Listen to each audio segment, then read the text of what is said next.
আমার বর বাজার থেকে যখনই চিংড়ি মাছ নিয়ে আসবে ও কিন্তু একটা জিনিসই খেতে ভালোবাসে চিংড়ি মাছ দিয়ে, সেটা হলো চিংড়ি মাছের মালাইকারি। তো চিংড়ি মাছের মালাইকারির জন্য দেখো আমার বর একটু বড় সাইজেরই আজকে চিংড়িগুলো নিয়ে এসেছিলো। তো সেগুলো ভালো করে পরিষ্কার করে নেওয়ার পর এইদিকে দেখো আমি যত সব মশলা লাগলো সেগুলোও ভালো করে গুছিয়ে নিয়েছিলাম। এদিকে নিয়েছিলাম পেঁয়াজ, রসুন, আদা, কাঁচা লঙ্কা, টমেটো। তারপরে আর যেটা মেন যেটা লাগছে সেটা হচ্ছে নারকেল। এইখানে আমি নিয়েছিলাম একটা নারকেল কুড়িয়ে।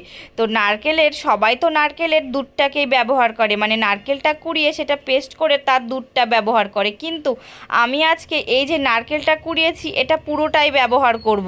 তো চলো তোমাদের সাথে শেয়ার করছি কিভাবে আমি বানাচ্ছি। প্রথমত মাছগুলো যে নিয়ে এসেছিলো সেই মাছগুলোকে ভালো করে পরিষ্কার করে ধুয়ে নিয়ে তার মধ্যে লবণ হলুদ দিয়ে ভালো করে মাখিয়ে নিয়েছিলাম। মাখিয়ে নেওয়ার পর তারপরে কড়াইতে বেশ কিছুটা তেল দিলাম। দেওয়ার পর যে মাছগুলো লবণ হলুদ দিয়ে মাখানো ছিল সেগুলো ভালো করে ভেজে নিলাম।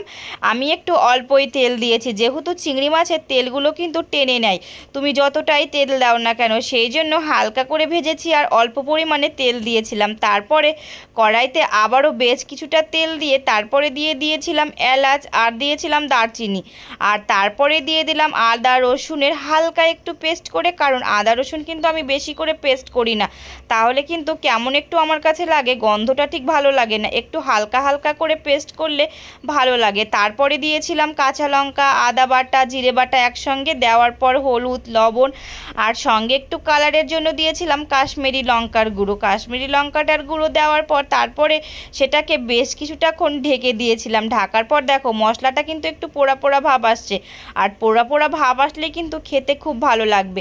তারপরে ওই যে বললাম আমি যে পেস্ট করে রেখেছিলাম নারকেলগুলো সেগুলো পুরোটাই দিয়ে দিয়েছিলাম। সবাই যেহেতু শুধু দুধটাই ব্যবহার করে, কিন্তু আমি কিন্তু নারকেলটাও পুরো ব্যবহার, মানে এমনভাবে পেস্ট করেছি মানে হাতেও বাঁধবে না, এইভাবে পেস্ট করার পর তারপরে তার সঙ্গে দিয়ে দিলাম পরিমাণ মতো একটু চিনি, কারণ এই যে নারকেলের যে মালাইকারি নারকেলের দুধ দিয়ে সেটা যদি একটু চিনি দেওয়া না হয় না তাহলে কিন্তু টেস্টটা অতটাও লাগবে না। সেই জন্য দেখো আমি সুন্দর করে একটু চিনি দেওয়ার পর তারপরে কষিয়ে নিয়েছিলাম। কষিয়ে নেওয়ার পর পরিমাণ মতো একটু গরম জল দিয়েছিলাম। গরম জল দেওয়ার পর মাছগুলো ঢেলে দিয়েছিলাম। তারপরে লাস্টে যেটা দিয়েছিলাম সেটা হচ্ছে ঘি।